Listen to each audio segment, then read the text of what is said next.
Previously, we learned about the relationship between temperature and entropy. Right? So we learned that entropy is never zero, just like temperature on the Kelvin scale is never going to be zero.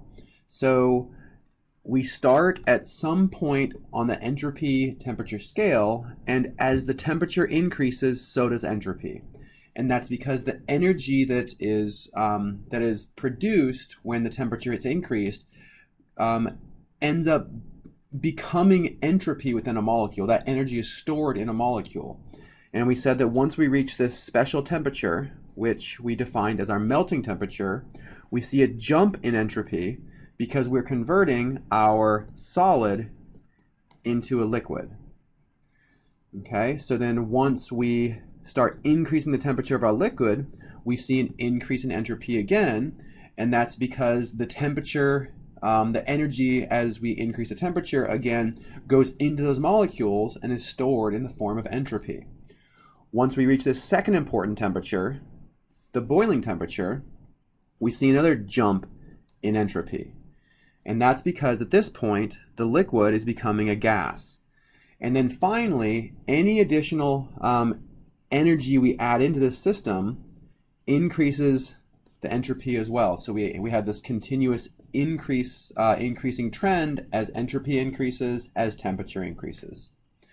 Okay, well, so as it turns out, this same profile can be thought of when we think, instead of entropy, when we think about enthalpy. Okay, so the heat associated with increasing the temperature of a solid from one temperature to another. Right, so we have this exact same profile. All right, and within this profile, we really kind of have 5 sections. Okay, in 3 of these sections, so section 1, section 3, and we'll say section 5 here, in these 3 sections, we see that temperature increases as enthalpy increases. Right, so we have an increase in enthalpy as the temperature is increasing. As it turns out, we're going to be able to describe this relationship with a simple equation where we have delta H, or Q, the heat provided to our sample, equals mc delta T. All right, so M is mass. C we define as our specific heat, or heat capacity. And then delta T is the change in temperature. All right, so we have this equation where we can calculate the change in enthalpy, which corresponds to the change in position on our x-axis, as a function of changing temperature. Okay, so the slope of this line is related to the mass of the substance times the specific heat value. Okay, so those are 3 of the regions of our melting curve. The other 2 regions, the temperature is not changing as enthalpy is added or as heat is added. So in this region, we'll call this region number 2, this corresponds to the melting process. Okay, and in thermodynamics, we call this fusion.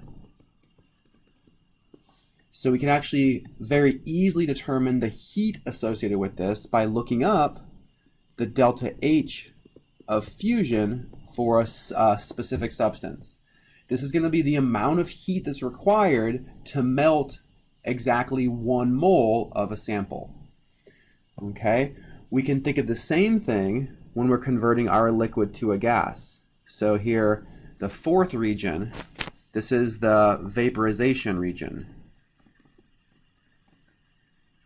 And likewise, we can look up delta H of vaporization for really any compound.